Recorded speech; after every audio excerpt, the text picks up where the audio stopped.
Operation सिंदूर के दौरान भारतीय सेना के स्वदेशी और आधुनिक हथियारों की शक्ति पूरे विश्व ने देखी। नियंत्रण रेखा के साथ सटे इलाकों में दुश्मन की हर एक गतिविधि पर नजर रखने के लिए भूमिगत कंट्रोल कमांड सेंटर बनाए गए हैं, जहां पर न केवल समुचित नियंत्रण रेखा पर सर्विलांस रखा जाता है, बल्कि फॉरवर्ड पोस्ट पर तैनात सैनिकों को आवश्यक दिशा निर्देश भी प्रदान किए जाते हैं। नियंत्रण रेखा पर बने ऐसे ही एक कमांड सेंटर का जायजा लिया हमारे संवाददाता अश्विनी मिश्र ने। नियंत्रण रेखा पर आधारभूत संरचना का विस्तार और निर्माण एक सतत प्रक्रिया है, चाहे शांति की स्थिति हो, चाहे संघर्ष विराम उल्लंघन की स्थिति हो, संघर्ष की स्थिति हो या फिर संघर्ष विराम की स्थिति। लगातार हमारे नियंत्रण रेखा पर आधारभूत संरचनाओं का विस्तार की सतत प्रक्रिया चलती रहती है। हम आपको लेके चलते हैं कैसे कंट्रोल सेंटर में, जो कि पूरी तरीके से भूमिगत है। ये कंट्रोल सेंटर भूमिगत बनाया गया है, पूरी तरीके से अभेद्य है, बहुत ही सुरक्षित है। और साथ ही साथ आप देखते हैं कि यहाँ पर सभी ऐसे अत्याधुनिक उपकरण लगाए गए हैं जो कि लाइन ऑफ कंट्रोल के एक बड़े हिस्से पर चप्पे चप्पे पर निगरानी रखते हैं।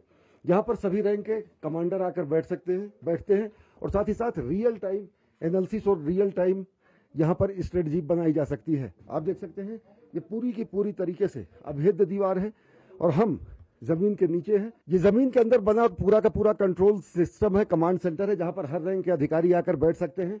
ये देख सकते हैं कि यहाँ पर सर्विलांस के अलग अलग माध्यमों से चप्पे चप्पे पर निगरानी रखी जा रही। नियंत्रण रेखा के इस क्षेत्र पे संचार के सभी साधन यहाँ पर मुहैया है। सभी रैंक के कमांडर यहाँ पर आकर बैठ के रियल टाइम सर्विलांस के साथ साथ रियल टाइम स्ट्रेटजी भी बना सकते हैं और समूचे लाइन ऑफ कंट्रोल पर डिप्लॉय अपने ट्रूप्स को आवश्यक दिशा निर्देश भी दे सकते हैं। यहाँ पर खुद भारतीय सेना के सपूत और साथ ही साथ रणबांकुरे जो कि लाइन ऑफ कंट्रोल पर तैनात हैं, हम उनसे बात करेंगे। सर, ये क्या है पूरा सिस्टम और ये पूरा का पूरा इंटीग्रेटेड है और अंडरग्राउंड है? जैसा कि आप देख सकते हैं, ये एक अंडरग्राउंड कमांड पोस्ट है।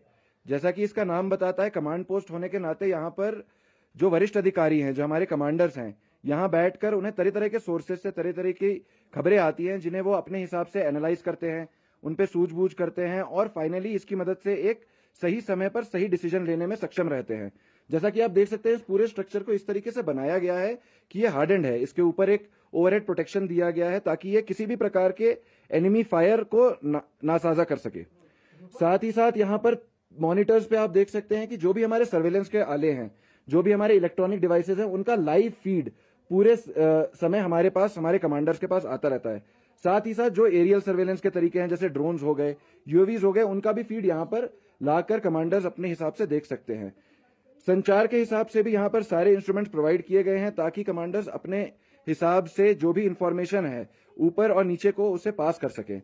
जैसा कि समझ आ रहा है, ये एक फेल सेफ मैकेनिज्म है जो कि हमारे कमांडर्स को एनेबल करता है सही समय पर सही डिसीजन लेने के लिए। तो देख सकते हैं कि किस तरीके से यहाँ पर इस इंटीग्रेटेड कमांड सेंटर को बनाया गया है जो कि भूमिगत है और साथ ही साथ ये हमेशा, चाहे शांति की स्थिति हो या संघर्ष की स्थिति हो, पूरी तरीके से लाइन ऑफ कंट्रोल के चप्पे चप्पे पर निगरानी रखती है और आवश्यक दिशा निर्देश से सीमा पार से होने वाली किसी भी हरकत का माकूल मुंहतोड़ जवाब भी देती है। कैमरा पर्सन विनोद ओझा के साथ अश्विनी कुमार मिश्र, नियंत्रण रेखा के एक क्षेत्र से, नौगाम सेक्टर।